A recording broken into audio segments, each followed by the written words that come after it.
1 second 2 second আমি 1 minute ধরি না, তো এরকম ধরেছে ছেড়ে দেবে।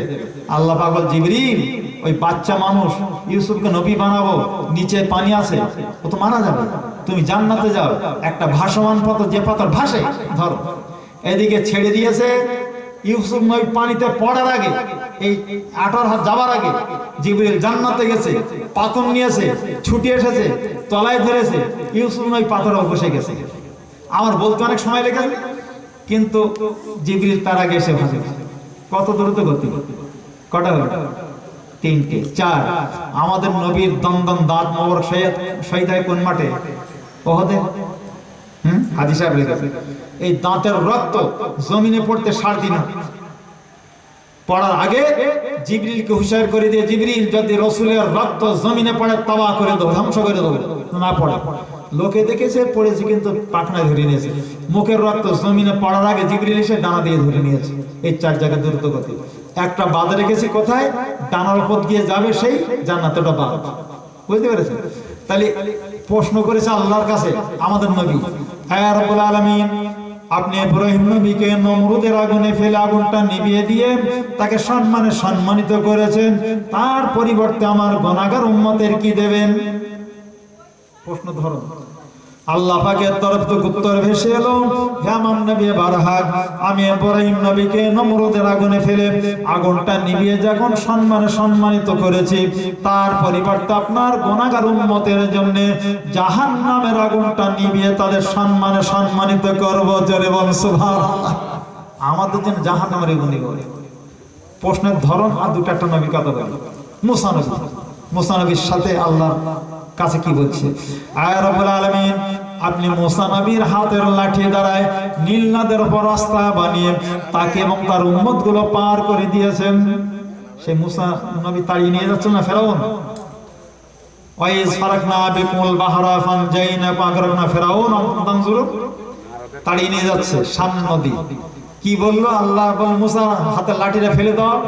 ফেলে দিলে কড়া রাস্তা হয়েছিল, রাস্তা কাটা হয়েছিল 12টা। ঠিক বলেছেন, রাস্তা হয়েছিল 12টা। কেন? মুসা নবীর সঙ্গে দল ছিল 12টা। আগের জামানার লোকেরা কেউ কারো নিত না, বুঝতে পেরেছেন? এক এক দল এক এক দলের সঙ্গে যেত। এই আমাদের যেমন শেখ, সৈয়দ, মন্ডল, সরদারিরাম আলাদা আলাদা আছে, নরম দল ছিল, কেউ কারো নিত না। তো 12টা রাস্তা হলো, 12টা রাস্তা দিয়ে লোক পার হয়ে যাচ্ছে। ওদের উঠেছে আর ফেরাউন ঢুকেছে, মাঝপথে গিয়েছে, মারা গেছে ঢুকে। এই কথা আল্লাহর কাছে তুলে ধরেছে।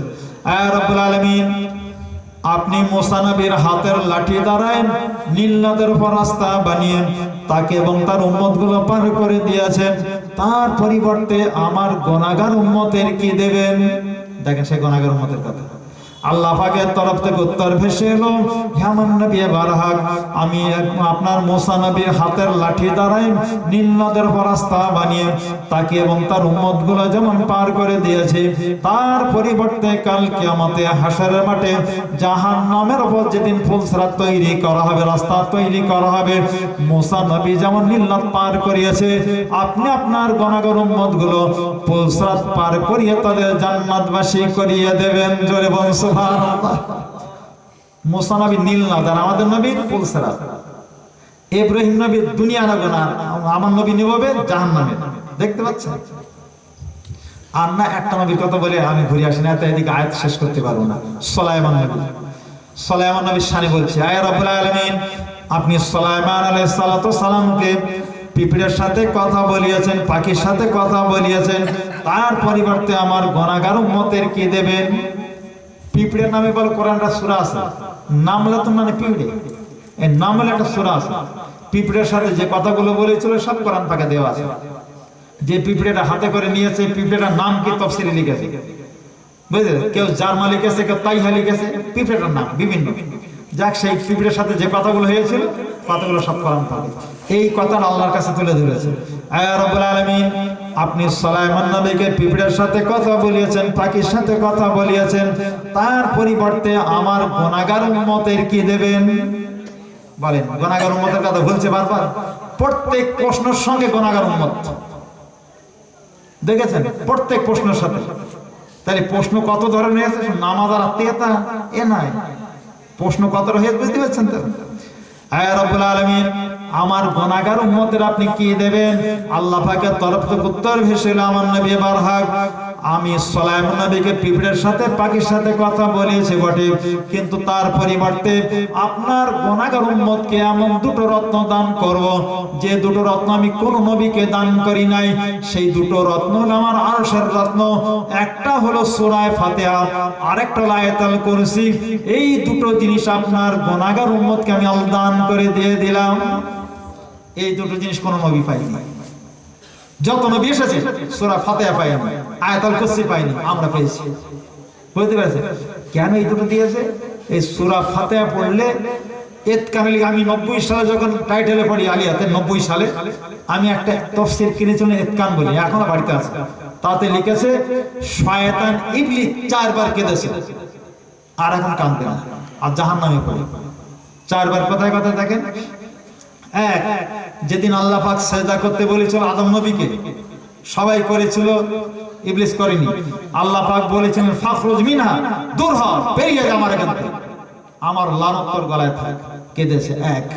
দুই, যেদিন জমিনে ফেলে দেয়, আদম নবীকে ফেলে দেয়, শয়তানকে ফেলে দেয়, ওই দিন কেঁদেছে। তিন, যেদিন আমাদের নবী জন্মগ্রহণ করেছে সেই দিন কেঁদেছে।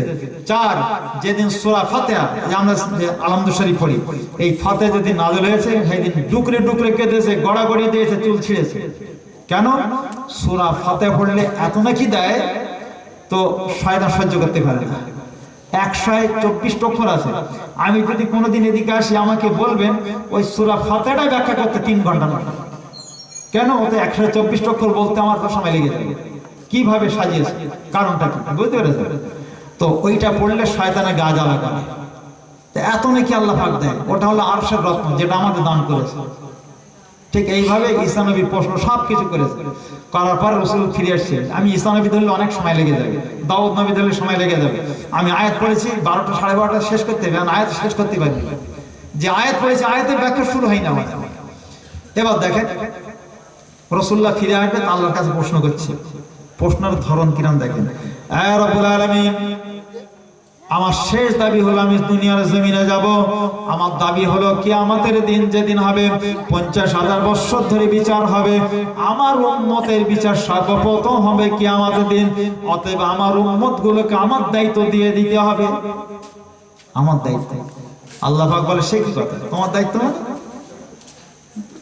আমার রাসূল প্রশ্ন করছে, ও রব্বুল আলামিন, কিয়ামতের দিন যেদিন বিচার হবে আর আমার উম্মতের বিচার সর্বপ্রথম হবে, যেদিন বিচার হবে যদি গুনাহগুলো একবার প্রকাশ হয়ে যায়, হাসরের মাঠে সমস্ত নবীরা দেখে ফেলবে, সমস্ত উম্মতরা দেখে ফেলবে, আর তারা চিৎকার দিয়ে বলবে দেখো উম্মতে মুহাম্মাদিরা গুনাহগার, আর আমার নাম ধরে ধরে বলবে মুহাম্মদ নবীর উম্মতেরা গুনাহগার, আর আমি নবী তো বেইজ্জতি হয়ে যাব। কিয়ামতে আমার বেইজ্জতি করবেন? এত সম্পদ আমার দিয়েছেন। কি প্রশ্ন দেখেন, আমার কি কিয়ামতে বেইজ্জতি করবেন? বলেন না। কি চান? আমার রাসূল বলেন আল্লাহ, আমি চাই আমার গুনাহগার উম্মতের বিচার আমার সামনে হবে, আর আমি আমার উম্মতের গুনাহ আমি দেখব, আর কেউ যেন না দেখে। কত ভালোবেসেছে আল্লাহ পাক। বলেন আমার হাবিব, আপনি আপনার গুনাহগার উম্মতের এত ভালোবেসেছেন, আমার দরবারে এসে আরশে মাল এসে যত প্রশ্ন আপনি করেছেন, প্রত্যেক প্রশ্নের সঙ্গে আপনার গুনাহগার উম্মত ছিল। কিয়ামতের দিনও কি আপনার গুনাহগার উম্মত? বলে হ্যাঁ। আল্লাহ পাক বলেন আপনাকে আমি ভালোবেসেছি, আর আপনি আপনার উম্মতগুলোকে ভালোবেসেছেন। আপনার ভালোবাসার কারণে আমি আল্লাহ পাক আপনার উম্মতগুলোকে ভালোবেসেছি। আপনি চান আপনার গুনাহগার উম্মতের গুনাহ যেন কেউ না দেখতে পায়, কেবল আপনি। এই তো। আর আমি আল্লাহ পাক চাই আপনার গুনাহগার উম্মতের গুনাহ কাউকে আমি দেখাবো না, আপনাকেও আমি দেখাবো না। কিয়ামতের দিন আমি আল্লাহ পাক আপনার গুনাহগার উম্মতের জন্য 2টি নাম ধারণ করব। একটা নাম হলো সাত্তার, এই সাত্তার নাম দিয়ে আপনার গুনাহগার উম্মতের গুনাহগুলো আমি আল্লাহ ঢেকে রেখে দেব। আরেকটা নাম হলো গফফার, এই গফফার নাম দিয়ে আপনার গুনাহগার উম্মতের গুনাহগুলো maaf করে তাদের জান্নাতবাসী করে দেব, যদি তারা তওবা করে। যদি তারা তওবা করে, তাই শর্ত বলে তওবা। সেই দিন পাপ করলে তওবা। কেন তওবা করতে হয় জানেন? তওবার কথাটা বলে রাখি।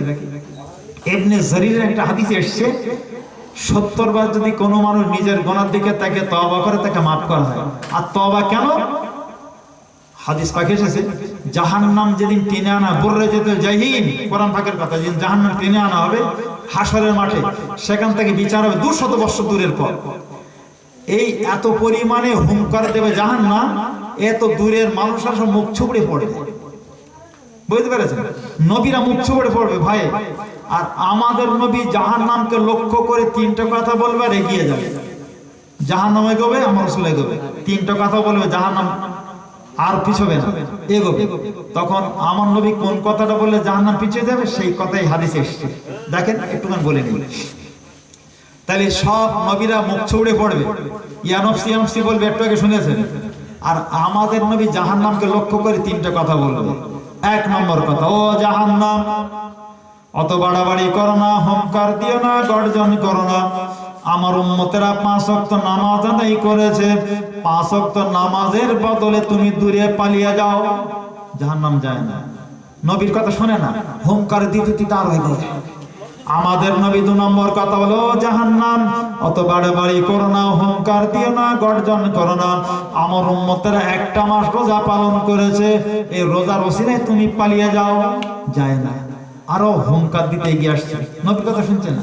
3 নম্বর কথা, ও জাহান্নাম, অত বাড়াবাড়ি করো না, হুঙ্কার দিও না, গর্জন করো না। আমার উম্মতেরা দান খয়রাত করেছে, দান খয়রাতের ওসিলায় তুমি পালিয়ে যাও, তাও যায় না, হুঁ করে গচ্ছে, হুঙ্কার দিচ্ছে। সঙ্গে সঙ্গে আল্লাহ পাক জিবরিলকে ডেকে বলো, জিবরিল শিগগির করে আমার হাবিবের কাছে চলে যাও। জাহান্নামে গিয়ে আসে, নবীর কথা শোনে না, আমার রাসূলুল্লাহকে একটা কথা শিগগির যেয়ে বলে এসো, আমার নবীর উম্মতেরা নিজের গুনার দিকে তাকিয়ে যে তওবাটা করেছিল, এই তওবার কথাটা শিগগির আমার রাসূলের কানে বলে এসো। জিবরিল আমিন ছুটে ছুটে রাসূলের দরবারে আসবে, এসে বলবি, ইয়া রাসূলুল্লাহ, আল্লাহ পাক বলে দিয়েছেন শিগগির করে আপনি আপনার গুনাহগার উম্মতের তওবার কথাটা জাহান্নামের সামনে তুলে ধরুন। ওই সময় রাসূলুল্লাহ জাহান্নামকে লক্ষ্য করে বলবে, ও জাহান্নাম, অত বাড়াবাড়ি করো না, হুঙ্কার দিও না, গর্জন করো না। আমার উম্মতেরা নিজের গুনার দিকে তাকিয়ে তাকিয়ে রাতের বেলায় তওবা পড়েছে, চোখের কোণা দিয়ে 2 ফোঁটা পানি ঝরিয়েছে। ও জাহান্নাম, আমার উম্মতের তওবার ওসিলায় তুমি একটু পিছনে হটে যাও। এই কথা বলার সঙ্গে সঙ্গে জাহান্নামের আগুন পিছু হটতে শুরু করবে, আর চোখের 2 ফোঁটা পানি যেটা বার করেছিল, ওই পানিটা জাহান্নামে ছিটিয়ে দিতে জাহান্নাম চিরতরে নিভে যাবে। এত কথা বলেছে, জাহান্নাম হু করে গিয়েছে, পিছুইনি। কোন কথাটা বলেছে আর পিছিয়ে বলেন দিন? তওবা, তওবার কথা বলেছে, পিছিয়েছে। সেই জন্য ইবনে জরিরে এসেছে, যদি উম্মতটা নিজের গুনার দিকে তাকে তওবা করে 70 বার, তার গুনাহটা মাফ করে দেওয়া হয়, বুঝতে পেরেছেন? তবে তওবা করতে পড়ে নিজের চোখ দিয়ে একটুখানি পানি বার করতে হবে। কেন? কিয়ামতের দিন সব লোক ডুকরে ডুকরে কাঁদবে, 3 দল লোক কাঁদবে না, হাদিসে জানেন 3 দল কাঁদবে না। আমরা তো শুনেছি ডুকরে ডুকরে কাঁদবে, চোখ দিয়ে রক্ত বার হবে, হাদিসে এসেছে, পানি শেষ হয়ে যাবে। কিন্তু 3 দল লোক কাঁদবে না, তারা শান্তিতে হাঁটবে, ঘুরবে। কারা? হাদিসটা শুনেন। ওয়া নবী হুরায়রা রাদিয়াল্লাহু তাআলা قال কুল্লু আইনিন বাকাতুন ইয়ামাল কিয়ামা ইল্লা সালাসা গাদাতান মুহারিমিল্লাহ আইনান সায়রাত ফি সাবিলিল্লাহ আইনান ইয়াখুযু মিনহা মিসলা রাসযুবা মিন খাশিয়াতিল্লাহ আও কামা ক্বালা আলাইহিস সালাতু সালাম। রাসূল বলে, কাল কিয়ামতে হাশরের মাঠে সমস্ত মানুষেরা ডুকরে ডুকরে কাঁদবে, চোখ দিয়ে পানি বার শেষ হয়ে যাবে, পানি আর বার হবে না, রক্ত বার হবে। এত পরিমাণ রক্ত বার হবে, যদি নৌকা চালানো যেত, নৌকা চালানো সম্ভবত নৌকা চালানো যেত। কিন্তু ওই কঠিন দিনে আমার 3 দল উম্মত, তারা কাঁদবে না, চোখ দিয়ে তাদের পানি বার করতে হবে না। এক নম্বর হলো গাদাতা মুহারিমিল্লাহ, ওই উম্মত গুলো কাঁদবে না যে উম্মত গুলো চোখ দিয়ে হারাম জিনিস দেখে নাই, ওই চোখগুলোকে আল্লাহ কিয়ামতের দিন কাঁদাবে না। যারা জীবনে হারাম জিনিস দেখেনি, এদের কাঁদাবে না। হারাম জিনিস বুঝতে পেরেছেন? যে জিনিস দেখা হারাম, এক কথা, ঠাকুর দেখা বলেন, সিনেমা দেখা, যা যেটা হারাম শরীয়ত, সেই জিনিস যে দেখবে না, তার চোখে আল্লাহ পাক পানি আনবে না, কাঁদাবে না। 2 নম্বর, সায়রাত ফি সাবিলিল্লাহ, ওই চোখগুলো আল্লাহ পাক কাঁদাবে না। যে চোখ আল্লাহর পথে জেগেছে ওই চোখগুলোকে আল্লাহ কাঁদাবে না। 3 নম্বর, ইয়াখরুজ মিনহা মিসলা রাসিজুবা মিন খাশিয়াতিল্লাহ, আল্লাহ তাআলার ভয়ে, জাহান্নামের ভয়ে নিজের গোনার দিকে তাকিয়ে তাকিয়ে চোখের কোনা দিয়ে মাছির মাথা মতো যদি কেউ পানি বার করতে পেরেছে, এই পানি বার করার কারণে চোখকে আল্লাহ পাক কাঁদাবে না। এই 3 দল কাঁদাবে না, বুঝতে পেরেছেন? অতএব একটু আমাদের সতর্ক হতে হবে। সব বাদ দিয়ে আমি ওদিক গেলে আসছে, আমার সময় শেষ, যেখানে পয়েন্ট রেখেছি ওদিক থাক। আমি যা আয়াত পড়েছি আয়াতটা ব্যাখ্যা করি। কাইফা তাকফুরুনা বিল্লাহি কুনতুম আমাত, সাবির হোসেন যে জন্য কথা বলেছিলাম সেইটা। এর বাংলা মানে কতটুকু দেখেন, তোমরা কুফরি করো কেন, তোমরা তো সব মর্দা ছিলে, এতটুকু বাংলা মানে, আর কিছু না বলো। এই বাংলা মানের কিরম ব্যাখ্যা দেখেন। তাহলে আমরা সব মারা ছিলাম মায়ের পেটে, কোরআন পাকের কথা খুব ভালো করে শুনুন। আমরা সবাই মায়ের পেটে 119 দিন পর্যন্ত একটা গোস্তের দলা মরা, বুঝতে পেরেছেন? গোস্তের দলা মরা। তাহলে 119 দিন পার হওয়ার পরে, যে 120 দিন পরে, ওই দিনে একটা ফেরেশতার নাম হলো মালাইকা রাহা, মনে রাখবেন। এই ফেরেশতা রুহুর মাকাম থেকে একটা রুহ নেয়, পৃথিবীর জমিন থেকে অ্যাক্টিভ মাটি নিয়ে এই দুটি জিনিস মায়ের সেই গোস্তের দলায় মিশিয়ে দেয়, দেওয়ার পর রুহ আসে। এই অ্যাক্টিভ মাটি তুলে ওই গোস্তের দলায় মিশিয়ে দিয়েছে। যেখান থেকে মাটি তুলেছে ওই লোকটা মারা গেলে ওখানে তার কবর হবে। যদি বলে দলিল কোথায়, 30 পারা সূরা 30 পারায় ফামাতু ফাকবারহু, এই আয়াতের ব্যাখ্যাতে লিখেছে যেখানকার মাটি তার দেহে মিশিয়ে দেওয়া আছে ওই জায়গায় তার কবর হবে। তাই আমরা এতগুলো মানুষ এখানে বসে আছি, আমাদের দেহের মাটি কোথা থেকে নিয়েছে আমরা এখন জানি না, কোথায় যে কার কবর হবে ঠিক বলা নেই। যেখান থেকে মাটি নিয়ে ঠিক সেখানে কবর হবে। তাই 119 দিন পর্যন্ত মারা, ঠিক 120 দিনের মাথায় যে রুহ দিয়েছে তখন জিন্দা। তাহলে 120 দিন মানে কয় মাস বলেননি? 4 মাস। 4 মাসে রুহ আসে। যে রুহ আসলো ওই বাচ্চাটা রুহ আসার সঙ্গে সঙ্গে এইভাবে দাঁড়িয়ে যায় মায়ের পেটে। কতদিন থাকে? 2 মাস। তাহলে এইভাবে হাত বেঁধে 2 মাস, তা 4 দিয়ে 6 মাস। যেই 6 মাস হয়ে যায় তারপরে ওই বাচ্চাটা এইরকম হয়, রুকু করে 2 মাস। তাহলে 7 দিয়ে 8, যে 8 হয়ে যায়, ফের 8 হওয়ার সঙ্গে সঙ্গে ওই বাচ্চাটা মাথাটা হ্যাট করে সেজদায় পড়ে যায়, থাকে 2 মাস। তাহলে 8 দিয়ে 10 মাস। বাচ্চার পেটের মধ্যে ক মাস থাকে? 10 মাস। 10 মাসের বাচ্চা এই আগে চলে দাঁড়িয়ে নামাজ হালাতে, তারপর রুকু, তার সেজদা। তাহলে আল্লাহ পাক মায়ের পেটে নামাজের ট্রেনিং দিয়ে ছেড়ে দিয়েছে, ট্রেনিং দিয়ে ছেড়ে দিয়েছে। বান্দা দুনিয়া দেশে নাশুকরি করছো, হ্যাঁ? আল্লাহ পাক তো শিখিয়ে দিয়েছে, ট্রেনিং দিয়েছে। আর দুনিয়াতে এসে তোমরা বেকার। আমি ট্রেনিং দিয়ে ছেড়েছি। মাথাটা নিচে গেল কেন? তাফসীরে লিখেছে কোথায়? 30 পারা সুম্মা সাবিরা সাবরা, এই আয়াতের ব্যাখ্যাতে লিখেছে সেজদা এই কারণে দিয়েছিল সহজভাবে বার হওয়ার জন্য। বাচ্চা যদি এইভাবে দাঁড়িয়ে থাকতো, একটা বাচ্চা পৃথিবীতে আসতো না, সব মায়ের পেটে মারা যেত। তাই আল্লাহ পাক সেজদা করিয়েছে, মাথাটা নিচের দিকে গেছে, সহজ বেরিয়েছে। বুঝতে পেরেছেন?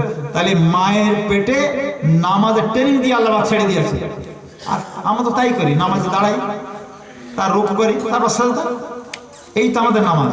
তাহলে ট্রেনিং দিয়েছে, আর আমরা দুনিয়াতে এসে নাশুকরি করছি। আল্লাহ পাক মুখ দেখাবো কি করে আল্লাহর কাছে? ফের আল্লাহ পাক বলছে, বান্দা তুই যদি নাশুকরি করিস, আমার নামাজ কালাম না পড়িস, তো 2 কাঁধে 2টো ফেরেশতা রেখে দিয়েছি, তারা যা করবে, তোরা যা করে তারা তা সব লিখবে। তাহলে কবর জ্যোতি হতে গেলে 4টে জিনিস দরকার, মনে রাখবেন। এইবার কবর জ্যোতি হবে 4টে জিনিস করলে: 1 নামাজ পড়া, 2 কোরআন তেলাওয়াত, 3 তাসবিহ তেলাওয়াত, 4 দান। 4টে করলে কবর জ্যোতি হয়। আর 4টে করলে কবর অন্ধকার হয়। নামাজ না পড়লে, গীবত করলে, পরনিন্দা পরচর্চা করলে, পেশাব করে পানি না নিলে। তাহলে এই যে নামাজের ট্রেনিং, কবরে কি বলেছে? প্রথম কবর জ্যোতি হবে নামাজ পড়লে, আর না পড়লে কবর অন্ধকার। কেন? আর এই যারা নামাজ পড়বে না একটা সাপ গালে করে নেবে, হাদিস পাকে এসেছে। কোথায় লিখেছে? হযরত আবু হুরায়রা রাদিয়াল্লাহু তাআলা তিনি বর্ণনা করেছেন, যেদিন 50,000 বছর ধরে বিচার হবে, ওই দিনে জাহান্নাম থেকে একটা সাপ বেরিয়ে আসবে।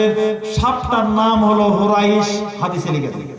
এই সাপটার লেজটা থাকবে জমিনে, মাথা থাকবে আকাশে, সেই পরিমাণ মোটা হবে তার দেহ। তাহলে কত বড়, বুঝতে পেরেছেন? সেই গাছের পাতার মতো বলো, এত বড় সাপ। ওই সাপটা কিয়ামতের মাঠে এসে হুঙ্কার দেবে, ফসফাস করবে। ওই সময় জিবরিল আমিন সাপের সামনে যাবে, যে বলবে, ও সাপ, তুমি কি কারণে জাহান্নাম থেকে হাসরের মাঠে এসেছো, আর এখানে ফসফাস করো কেন, একবার বলো। সাপের জবান খুলে যাবে।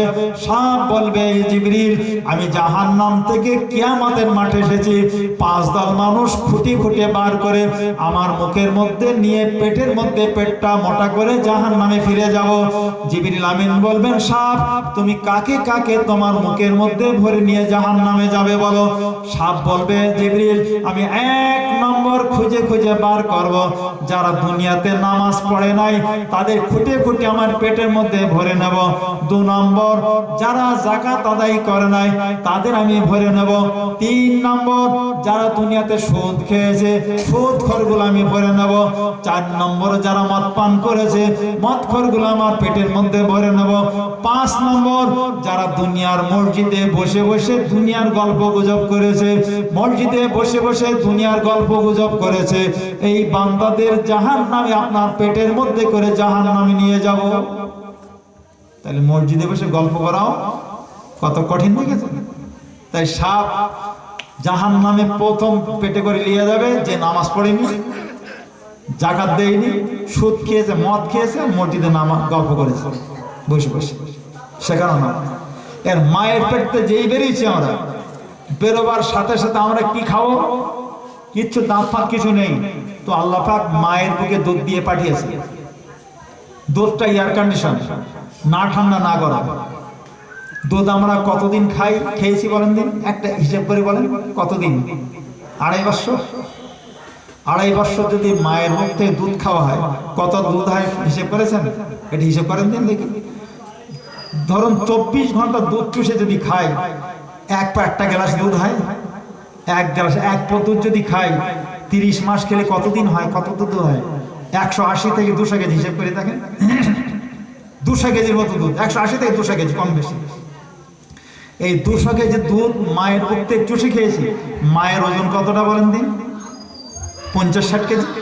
এই 200 কেজি দুধ কোথায় ছিল? কে দিয়েছে? আল্লাহ পাক দিয়েছে। এই 200 কেজি দুধ খাওয়ার পরে 1 ফোঁটা দুধের ঋণ আদায় করতে পেরেছি মায়ের 70 বছর বয়সে। তাফসীর কারণ লিখেছেন, তাফসীরে লিখেছেন, সন্তানেরা যদি গায়ের চামড়া কেটে মায়ের জুতো বানিয়ে দেয়, জুতো ছিঁড়ে যাবে। আরেক জায়গা থেকে চামড়া কেটে মায়ের জুতো বানিয়ে দেয়, জুতো ছিঁড়ে যাবে। এমন করতে করতে পা থেকে মাথা পর্যন্ত চামড়াগুলো কেটে কেটে যদি জুতো বানিয়ে দেয়, 1 ফোঁটা দুধের ঋণ আদায় হবে না। 70 বছর বয়সে মায়ের 1 ফোঁটা দুধের ঋণ যদি আদায় না করতে পারি, যে আল্লাহ 200 কেজি দুধ খাইয়েছে তার হক কতটা? যিনি বোঝা যাচ্ছে 1 ফোঁটা দুধের ঋণ 70 বছর আদায় করতে পারিনি, তাহলে যে আল্লাহ 200 কেজি দুধ খায় সে আল্লাহর হক কতটা? হক আমরা আদায় করতে পেরেছি? আল্লাহ বলছে, বান্দা তুই যদি নামাজ না পড়িস, 2টো জিনিস রেখে দিই 2 কাঁধে, তুই যা করে সব তারা লিখে রেখে দিই। যাওয়ার উপায় নেই ভাই, একদম যাওয়ার উপায় নেই। যাওয়ার পরে এইগুলো আমাদের হাতে লিখতে হবে। কোথায় লিখতে হবে? কবরে। এই যে জানেন তো, 60-70 বছর যা করছে সব হাতে দিয়ে লিখতে হবে। বুঝতে পেরেছেন? অতএব আমাদের খেয়াল রাখতে হবে, নামাজ পড়তে হবে 5 ওয়াক্ত। এদিক ওদিক করলে হবে না। 5 ওয়াক্ত নামাজ পড়লে না পড়লে ধরা পড়তেই হবে। যাক, আমি এবার 2-4টা হাদিস বলবো, তার আগে রাসূলের শানে ভক্তি করে একবার দরুদ শরীফ, আল্লাহুম্মা সাল্লি আলা।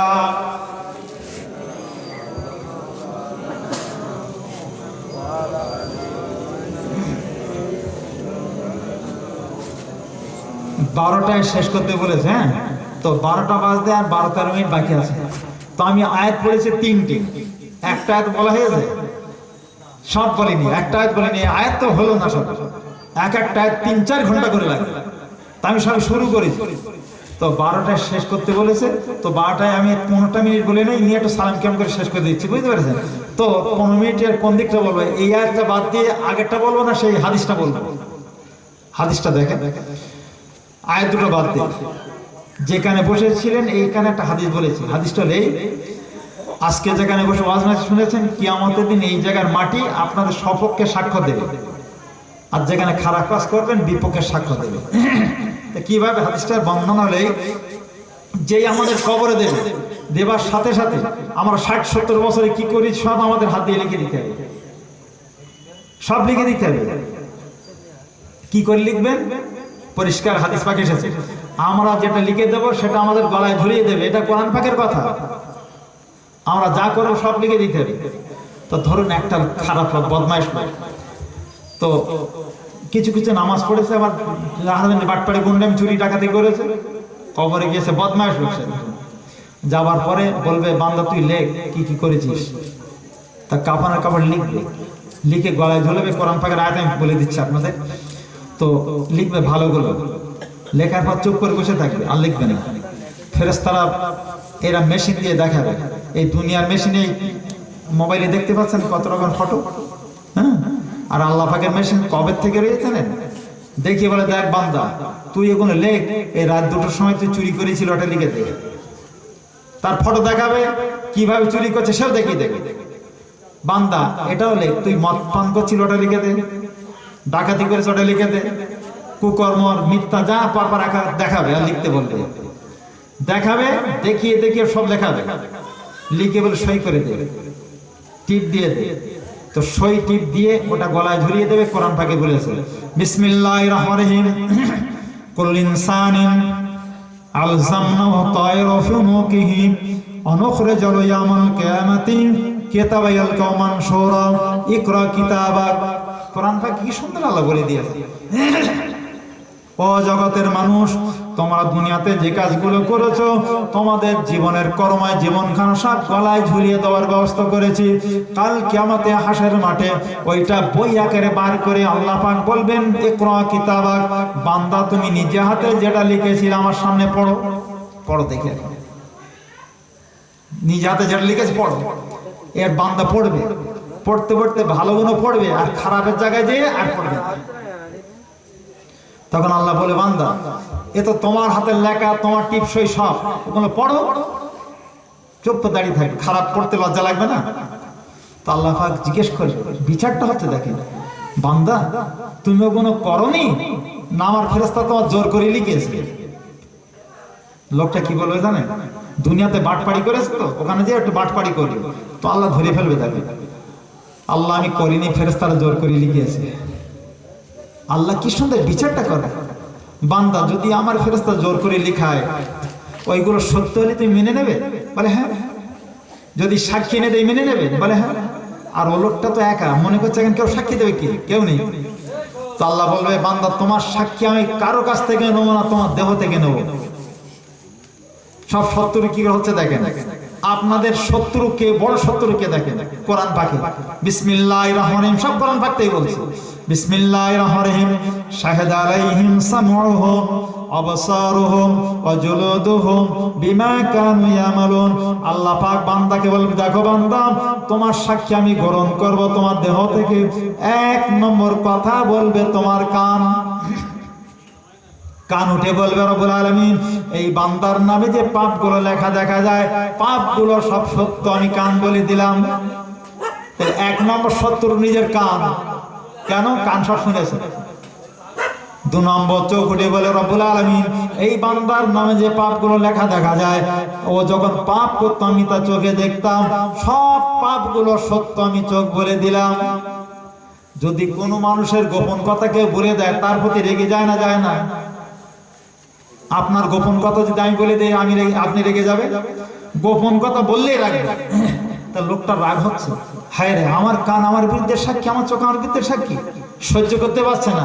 3 নম্বর অজলদহম, গায়ের চামড়াটে বলবে, রব্বুল আলামিন এই বান্দার সাথে আমি সারাটা জীবন কাটিয়েছি, বান্দা যেখানে পাপ করেছে আমি সেখানে চামড়া ছিলাম, আমি চামড়া হয়ে ভরে দিলাম বান্দার নামে পাপগুলো সব সত্য। ওই লোকটা সহ্য করতে না পেরে ঝট করে দাঁত দিয়ে চামড়া ধরে ছিঁড়বে। আর কি বলবে জানেন? লেমা শাহেদ তোমালাইনা, হে আমার গায়ের চামড়া, তুই আমার বিরুদ্ধে সাক্ষ্য দিয়েছিস কেন বল? আমি তো যত্ন করে করে সুন্দর আতর গলা লাগিয়েছি, ভালো ভালো সাবান তোর পরিষ্কার করেছি, সুন্দর সুন্দর ড্রেস পরিয়েছি, ভালো ভালো দামি কাপড় তোর পরিয়েছি, কি কারণে তুই আমার বিরুদ্ধে সাক্ষ্য দিয়েছিস? লোকটা তখন বলে ফেলবে, চামড়া ছিঁড়বে আর বলবে।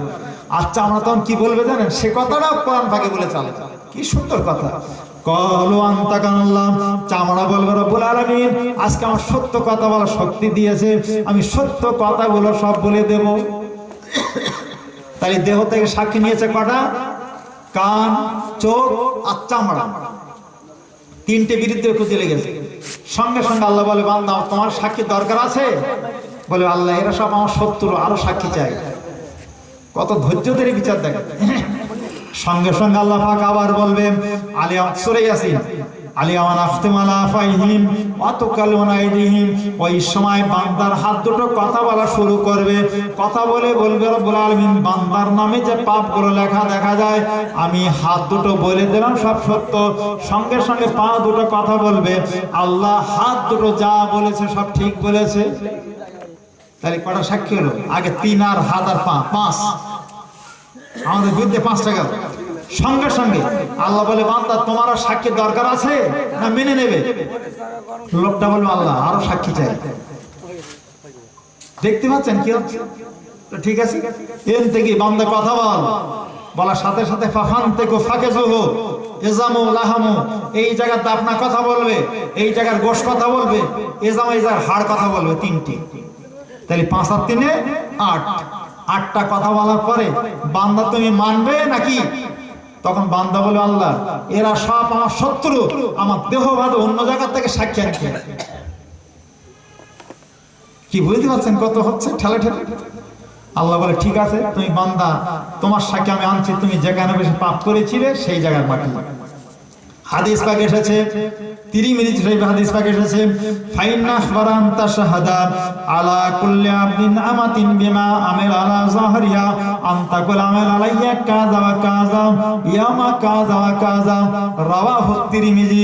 তিরমিজি শরীফ হাদিস পাকে এসেছে, আল্লাহ পাক ওই বান্দার সামনে বলে, বান্দা তুমি যেখানে যেখানে জমিনের উপরে পাপ করেছো, আমার ফেরেশতা ওই জায়গার মাটি তুলে বান্দার সামনে হাজির করো।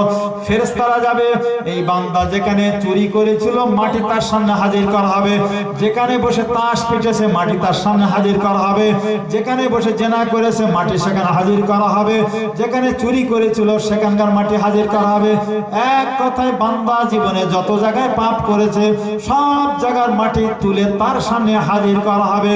হাজির করার পরে আল্লাহ পাক বলবে, দেখো বান্দা তুমি যে মাটির উপরে পাপ কাজ করেছিলে মাটি সব তোমার সামনে হাজির। মাটি কি বলে একবার দেখো। আল্লাহ পাক মাটিকে বলে, মাটি তুমি একবার বলে দাও এই বান্দা কি কি পাপ কাজ করেছে একবার বলো। ওই সময় মাটি বলবে, আমেল আলাইয়া কাযা কাযা, ও রব্বুল আলামিন এই লোকটা আমার উপরে বসে বসে অমুক দিন জুয়া খেলেছে, অমুক দিন জেনা করেছে, অমুক দিন চুরি করেছে, অমুক দিন মিথ্যা কথা বলেছে, অমুক দিন রাহাজানি বাটপাড়ি গুন্ডামি করেছে। এমন ভাবে ওই মাটি বান্দার পাপের কথা সব বলে দেবে। দেবার পরে ওই সময় সূর্য এসে যাবে, চন্দ্র এসে যাবে। চন্দ্র সূর্য বলবে, রব্বুল আলামিন মাটি যে কথাগুলো বলে দিয়েছে সবগুলো সত্য। এই মাটির হুকুম নিয়ে আল্লাহ পাক শেষ ফয়সালা করবে। এই যেখানে বসে আছে এই মাটি। তো যতদিন মাটির উপর চলবেন বুঝবেন মাটি আমাদের সপক্ষে বিপক্ষে যাবে। যদি ভালো করেন তাহলে আপনার সপক্ষে সাক্ষী দেবে। এই মাটিগুলো বলবে, আল্লাহ আমাদের বুকের উপরে বসে বসে অমুক অমুক লোক কোরআন শুনেছে। আর যেখানে খারাপ কাজ করবে ও মাটি আপনার বিরুদ্ধে যাবে। সেই জন্য যতদিন বাঁচবেন মাটির উপরে অন্তত সাবধান হয়ে চলবেন, মাটি কিন্তু আপনার ছাড়বে না, শপথ সব বলে দেবে। সেই জন্য যতদিন আমরা বাঁচবো একটা আমল করব। কবরে যাওয়ার আগে 2-4টা আমলের কথা বলে দিই। একটা বলেছি 70 বার আস্তাগফিরুল্লাহ বলতে, সে পড়তে মনে আছে? 1। 2 নম্বর, কবরে যেতে গেলে 5টা জিনিস করতে হয়। তো 1 বলেছি। 2 নম্বর, নামাজ পড়া, নামাজ আমরা আল্লাহ শুকরিয়া পড়ি। 3 নম্বর, তসবিহ পড়ি। 4 কোরআন তেলাওয়াত, কোরআন তেলাওয়াত আমরা করতে পারি না অনেকে। 5 দানটাও করি, কিন্তু কোরআন তো তেলাওয়াত করতে পারি না। উপায়টা কি? আর হাদিস পাকের সাথে কোরআন যদি না পড়ে তার বিরুদ্ধে যাবে। তো আমি একটা সহজ কথা বলি যে সবাই পারবেন, যুবক ভাইরাও পারবেন, অন্তত হাত থেকে বাঁচার জন্য। হাদিস পাকে এসেছে অন্তত কমপক্ষে 100, কোনো জায়গায় 200, 300, 500 আয়াত পর্যন্ত পড়তে হবে, নাহলে রাত বিরুদ্ধে চলে যাবে। তা আপনার বুড়ো হাবড়া মানুষ, আমরা বুড়ো হাবড়া মানুষ, কোরআন মুখস্থ নেই, তা কি হবে উপায়? তার সহজ বলে দিই, এই কুলুস সূরাটা সবাই প্রায় মুখস্থ করে প্রথম আলহামদুলিল্লাহ সূরার পরে। এই কুলুস সূরায় কটা আয়াত আছে? 4টা আয়াত আছে। এই সূরাটা 25 বার পড়লে 100 আয়াত হয়। কুলুস সূরা 25 বার পড়তে ঘড়ি ধরে দেখবেন 3 মিনিট সময় লাগবে, খুব জোর 3 মিনিট। আর যদি কিরাত করে পড়েন 5 মিনিট লেগে গেল। তা আমিরও আমার কথা শুনে সন্ধ্যা থেকে সকাল পর্যন্ত এর মধ্যে 5টা মিনিট সময় দেবেন আপনার কাছে দাবি। সন্ধ্যা সকালে যেখানে বসে গল্প করি 5টা মিনিট আমার জন্য কেটে রাখবেন, কি 10টা মিনিট কেটে রাতে বসে বসে ওযু করে কুলুস সূরা পড়বেন। 5 মিনিট পড়বেন তো 30 বার হয়ে যাবে, 10 মিনিট পড়বেন তো প্রায় 50 বার পেরিয়ে যাবে। 50 বার পড়লে 200 আয়াত হলো, রাত আর দিন আপনার বিরুদ্ধে যাবে না। বুঝতে পেরেছেন? তো 25 বার পড়তে 5টা মিনিট, 5 মিনিট সময় দেওয়া যাবে না? একটু আমল করেন, 25 বার অন্তত পড়বেন, সবাই পড়বেন। হ্যাঁ, এটা পড়বেন। আরেকটা দেই এর সঙ্গে, অন্তত 5 ওয়াক্ত নামাজের শেষে কোরআন তেলাওয়াত করবেন, এই সূরা ইখলাসটা পড়েন 10 বার করে, তাহলে আরো ভালো। প্রত্যেক নামাজ শেষ হয়ে যাবে, বসে বসে 10 বার করে সূরা ইখলাস পড়বেন। এইটা যদি পড়েন তাহলে রাত বিরুদ্ধে যাবে না, দিনও যাবে না। আর কিয়ামতের দিন জান্নাতের দরজা আপনার জন্য আল্লাহ পাক খুলে রেখে দেবে। হাদিস পাকে আমল করতে হবে, একটু কোরআন তেলাওয়াত করতে হবে। আর নামাজ পড়ার পরে ফরজ নামাজ শেষ হয়ে যাবে, ইমাম সাহেব পড়িয়ে দেওয়ার পরে সালাম ফিরলেন, একটু মোনাজাত করে দেবেন, বসে বসে 19 বার বিসমিল্লাহির রহমানির রহিম, বিসমিল্লাহির রহমানির রহিম, বিসমিল্লাহ 19 বার পড়বেন। আমলগুলো করেন, আমল না করলে কেউ ছাড় পাবে না। আমরা যখন রাতের বেলায় বিছানে শুয়ে যাই, সবার সময় কি বলি, কি দোয়া পড়ি আমরা? আউযুবিল্লাহ, বিসমিল্লাহ, ঝপ একটু কিছু পড়ি কি পড়ি না, নাকি এমনি শুয়ে ঝপ করে শুয়ে পড়ি না? বালিশে শুয়ে তো একটু বিসমিল্লাহ পড়ি আমরা, নাকি একদম কিছু পড়েন না আপনারা? একটু তো বিসমিল্লাহ আউযুবিল্লাহ পড়ি। শেষে কি করবেন? একটু কুলুস সূরা, ইখলাস, দরুদ শরীফ যে যা পড়েন পড়বেন। একদম শেষের কথা বলে দেই, যখন আপনি ঘুমিয়ে যাবেন, মন হচ্ছে আর কিছু পড়বো না, সেই সময় 33 বার সুবহানাল্লাহ, 33 বার আলহামদুলিল্লাহ, 34 বার আল্লাহু আকবার, এই 3টা পড়ার পরে দরুদ শরীফ পড়তে পড়তে ঘুমিয়ে যাবেন। এই ঘুমে যদি আল্লাহ রহম করে তো রাসূলের নূরানী চেহারাটা আল্লাহ পাক দেখিয়ে দেয়। আর রাসূলের নূরানী চেহারা যদি দেখতে পান, আপনার জন্য জাহান্নামের আগুন হারাম। আমলগুলো করেন, বুঝলেন? একটু আমল না করলে পারবো কেউ কারো হবে না, একটা নাকি কেউ দেবে না, বাপ বেটা ভাই বোন একটা নাকি দেবে না, একটা নাকির জন্য লোক ছুটবে, ছুটে ছুটে কেউ দেবে না। শেষে আল্লাহ বলে, বান্দা তুই একবার আল্লাহ বলে ডেকেছিলি, তাই আমি 2টো নাকি আমার কাছে জমা রেখেছিল, এই নে 2টো নাকি, তুই নিয়ে জান্নাত। অতএব আল্লাহর ভুললে হবে না।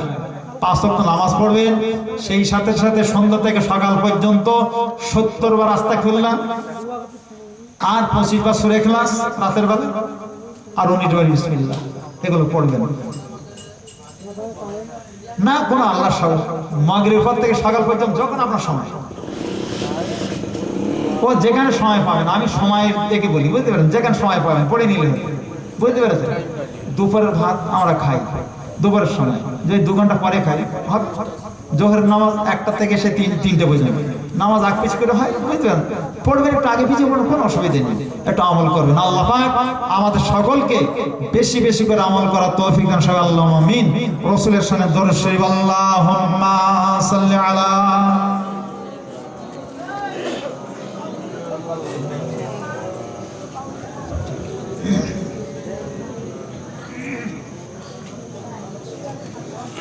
আজকে সাবরেসানি মাহফিল সকলের জন্য হবে, পাড়া প্রতিবেশী যারা আমাদের থেকে বিদায় নিয়ে সকলের সাবরেসানি হবে। এই সাবরেসানি করলে লাভ কি? 2টো হাদিস বলে একটু সাবরেসানি করে দেবো। মেশকাত শরীফ 205 পৃষ্ঠা, বান্দার সাফা, একদম নিচের লাইন, আবহাওয়ার রেয়াত। রাসূল বললেন, একজন বান্দাকে জান্নাতের মধ্যে নূরের চেয়ার টেবিলে বসিয়ে দেবে, মাথায় টুপি পরিয়ে দেবে। ওই লোকটা আল্লাহর কাছে বলবে, আল্লাহ আমি এমন কি কাজ করেছি যার জন্য এত সম্মান দিয়েছেন? আল্লাহ পাক বলে, বান্দা তুমি যে কাজ করেছো তোমার জন্য সম্মান দেইনি। তুমি মরে যাবার পরে তোমার পাড়া প্রতিবেশী গ্রামবাসী তোমার জন্য আমার কাছে মাগফিরাতের কামনা করেছে, আমার কাছে ক্ষমা ভিক্ষা করেছে, তাই তাদের ওসিলায় তোমাকে মাফ করে জান্নাতে এইটা সম্মান দিয়েছি। অপর হাদিস এসেছে 206 পৃষ্ঠা মিশকাতে, কোন বান্দাকে কবর দেওয়া মানে সমুদ্রের মাঝখানে ফেলে দেওয়ার তুল্য, হাবুডুবু খায়। ওই সময় একটা নৌকা বা ভেড়া যদি লোকটার সামনে যায়, হাসতে পাশে ধরে উঠে একটু আনন্দ পায় না? তা মানুষ কবরে দেওয়ার সঙ্গে সঙ্গে হাবুডুবু খায়। সাবরাসানি করলে নূরের পাত্র করে নিয়ে ভেলার মতো সামনে হাজির হয়। ওই লোকটা এত খুশি হয় যে দুনিয়া ভর সোনা দিলে তার চাইতে খুশি হয়। হাম্মাদ মাক্কি রাহমাতুল্লাহ আলাইহি সরসুদুর কিতাব 210 পৃষ্ঠাতে লিখেছে, হাম্মাদ মাক্কি রাহমাতুল্লাহ আলাইহি কবরের মাথা দিয়ে ঘুমিয়ে পড়েছে। ঘুমের ঘরে দেখছে মানুষের সব দলে দলে আসা যাওয়া করছে। তো হাম্মাদ মাক্কি বলছে, ও ভাই কি কিয়ামত হলো নাকি? বলে, না না, কিয়ামত হয় নাই। উপরে একজন ভাই সূরা ইখলাস কোন সূরা একবার পড়ে দিয়েছে, তাই সবটা নেবা দেওয়ার জন্য দলে দলে যাওয়া আসা করছে। বুঝতে পেরেছেন? তাই দারুকুতনির হাদিসে এসেছে, মুরদাদের জন্য যদি 11 বার সূরা ইখলাস পড়া হয়, সমানভাবে সকলের সবটা পৌঁছে দেওয়া হয়। বুঝতে পেরেছেন? অতএব সেই মুরদাদের জন্য আমরা কিছু পড়বো। সালাম কিয়াম তো হয়েছে একবার, আল্লাহ শুকরিয়া। তো তাদের সামনে কিছু পড়বো, পড়লে সবটা সমানভাবে দেয়। আর একটা জিনিস, এই জন্যে আলেমদের সম্মান করার কথা বলা আছে। এই মাদ্রাসাতে একটা বই পড়ায়, সারে একাত নাসাবি। এখন পড়ায় কি বলতে পারছেন, আমাদের সময় পড়াতো। এখন আলেম ফাজলে পড়েছে আমরা। সারে একাত নাসাবিতে লিখেছে, আমি আরবিটা বলে দিচ্ছি। লিখেছে, ইন্নাল আলিম ওয়াল মুতাআল্লিম ইজা মাররা ফিল ক্বরিয়া ইয়ারফাউল আযাবান মাকবারা 40 ইয়ামান। যদি কোনো আলেম আর মাদ্রাসার ছেলেরা গ্রামের মধ্যে রাস্তা দিয়ে হেঁটে যায়, ওই গ্রামে যত কবরস্থান আছে, কবর থেকে আল্লাহ পাক 40 দিনের জন্য আযাবটা উঠিয়ে নেন। সারে একাদে লিখেছে। অতএব মুরদাদের জন্য আমরা যেটা করবো তাদের উপকার। হ্যাঁ, তারা শুধু তাকিয়ে আছে। তাই সকল মুরদাদের জন্য আমরা সূরা ফাতিহা দর্শে পড়ব। তো মা সাহেব সালাম কাম করে দিয়েছে। হ্যাঁ, এবার আমরা মুরদাদের সামনে কিছু পড়বো। আমরা যারা এখানে বসেছি, কেউ দাদা হারিয়েছে, কেউ দাদি, কেউ মা, কেউ বাপ, দেখেন কেউ কাউকে আমার হারিয়ে ফেলেছে। তা সকলের জন্য সবাই সূরা ফাতিহা 3 বার, ইখলাস 10 বার, 11 পড়ে না। সকলের জন্য সাবধান। আউযু বিল্লাহি মিনাশ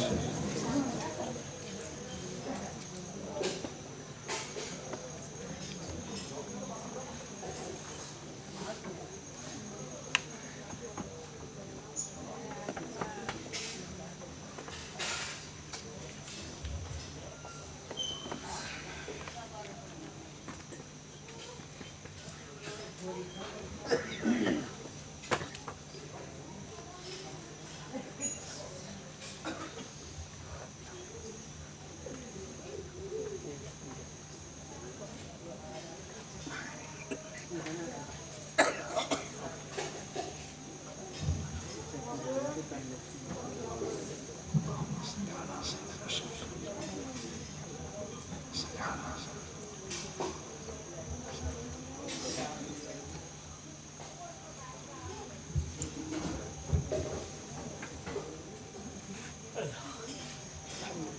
আর ভাইজান যারা তাহাজ্জুদ নামাজ পড়ে, তাহাজ্জুদ নামাজ জারি রেখে দেবেন। তাহাজ্জুদ নামাজ উঠে এই আস্তাগফিরুল্লাহ বেশি বেশি করে পড়বেন, একটা তাসবিহ পড়বেন। এই তাসবিহটা অন্তত 5 ওয়াক্ত নামাজে পড়তে পারবেন। সুবহানাল্লাহি ওয়াল হামদুলিল্লাহি ওয়ালা ইলাহা ইল্লাল্লাহু আল্লাহু আকবার, অথবা সুবহানাল্লাহ আলহামদুলিল্লাহ লা ইলাহা ইল্লাল্লাহ আল্লাহু আকবার। আল্লাহ পাক এই 4টে কথা বড় পছন্দ করে। এটা পড়বেন সকাল সন্ধ্যায় অন্তত 11 বার করে পড়বেন। সেই সাথে সাথে আমার নবীর প্রতি 10-11 বার দরুদ শরীফ পড়ে নেবেন। বুঝতে পেরেছেন? এটা পড়লে গুনাহটা মাফ হয়, দোয়া কবুল হয়। তাবারক, হ্যাঁ হয়ে গেছে, দোয়া হয়ে যাবে। সবাই ঘুরে ঘুরে পড়বেন। দোয়াটা কেমন করে যে যা পড়েছে আমারও হাওয়ালা করে দিন। আল্লাহুম্মা আমিন। আলহামদুলিল্লাহি রাব্বিল আলামিন। الصلاة والسلام على رسوله الكريم.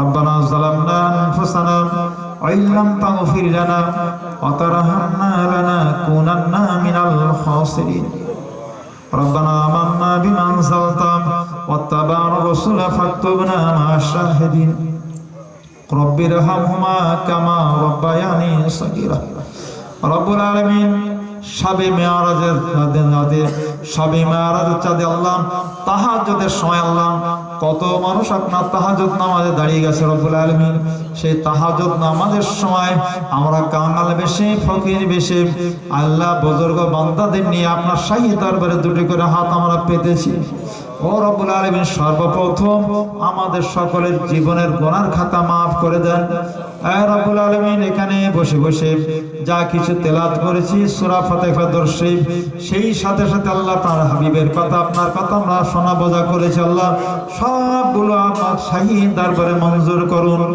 জাযা বদলাটুকু সর্বাগে সর্বপ্রথম আকায়ে নামদার তাজদারে মদিনা সাইয়্যিদুল মুরসালিন খাতামুন নবীন রাহমাতুল লিল আলামিন হুজুরে পাক সাল্লাল্লাহু আলাইহি সাল্লামের রওজা পাকে পৌঁছে দিন আর রব্বুল আলামিন নবী পাকের আলে দিগারাতে পৌঁছে দিন সাহাবা কেরাম সাহাবী কেরাম তাবা তাবিন কেরাম সালিন কেরাম শাহাদা কেরামদের রাতে পৌঁছে দিন জান্নাতুল বাকি জান্নাতুল মাল্লাতে পৌঁছে দিন আদি পিতা আদম আলাইহিস সালাম থেকে ঈসা রূহুল্লাহ পর্যন্ত সকল আম্বিয়া আলাইহিস সালামদের রাতে পৌঁছে দিন চার তরিকায় পীরানি ফিদার রাতে পৌঁছে দিন চার ইমামের রাতে পৌঁছে দিন পীরানি পীর গাউসুল আজম সৈয়দ মুহিউদ্দিন আব্দুল কাদের জিন হুজুরের দরবারে পৌঁছে দিন খাস করে ফুলফরার জমিনে বৈশাটের জমিনে হাড় মানিক তলাকের দরবার সকলের দরবারে সব পৌঁছে দিন ও রব্বুল আলামিন গভীর রাতে আমরা দুটো করে হাত আপনার শাহী দরবারে পেতেছি আল্লাহ আমরা যারা দুটো করে হাত পেতেছি আল্লাহ আমাদের সকলের আত্মীয় স্বজন রক্তের সঙ্গে যারা সম্পর্ক আল্লাহ